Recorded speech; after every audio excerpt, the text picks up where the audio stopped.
Thank you, ma'am. Good evening, ladies and gentlemen. One of the questions which I have, do we wish to say that excellence in school education, it does not exist? All of us are a part of an education system in this country, and I would say that the kind of diversity the school education system in this country has seen, from rural to urban settings, from have-nots, from digital divide, from socio-economic factors, but still, to the size of this country, to the kind of education, to the kind of leadership we have professionally, to the kind of businesses we have created, we cannot say that excellence in education or in school education does not exist. I would put it like this, that we are associated with educational resources for last 70 years, and we have worked very closely with policymakers, practitioners and educationalists. And right now I'm also a part of the subgroup and the working committee on 12th plan.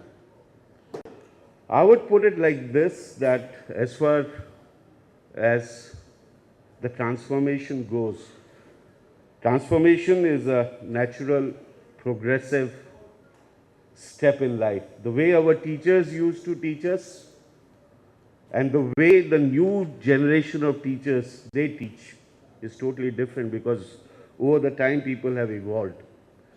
Unfortunately, when we talk about excellence, and I won't mind saying that as corporates, as technology companies, for us to sell something, we talk about accreditations, we talk about assessments, we talk about technology in classrooms. I would put it like this, that these are all elements. But what we need to understand and appreciate, that there has to be a willingness. I feel that the policymakers in this country as of today are working closely. They have created models.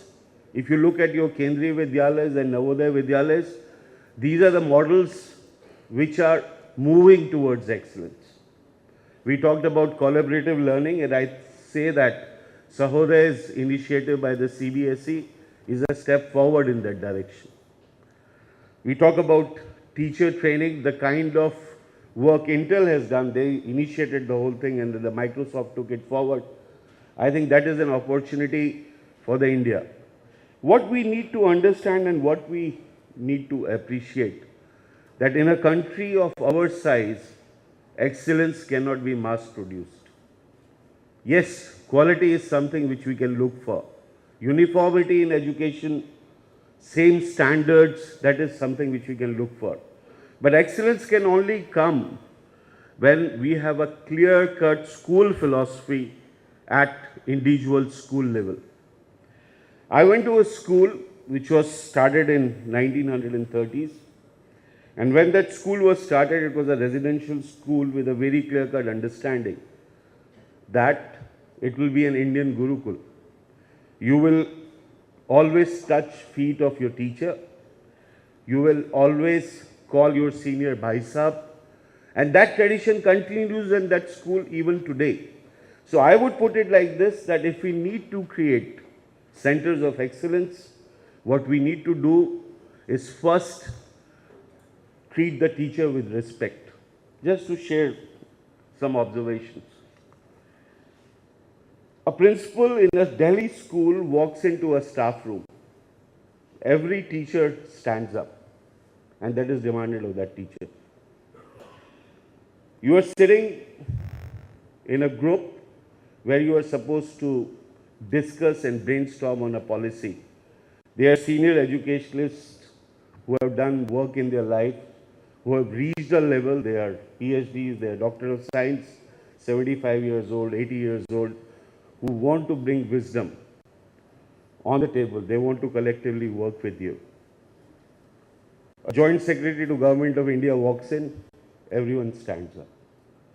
With that kind of mindset, when you don't want to respect the collaborative process, and you are still living in a system which doesn't want to foster excellence, which does not want to talk about respecting individualism, how do you bring excellence?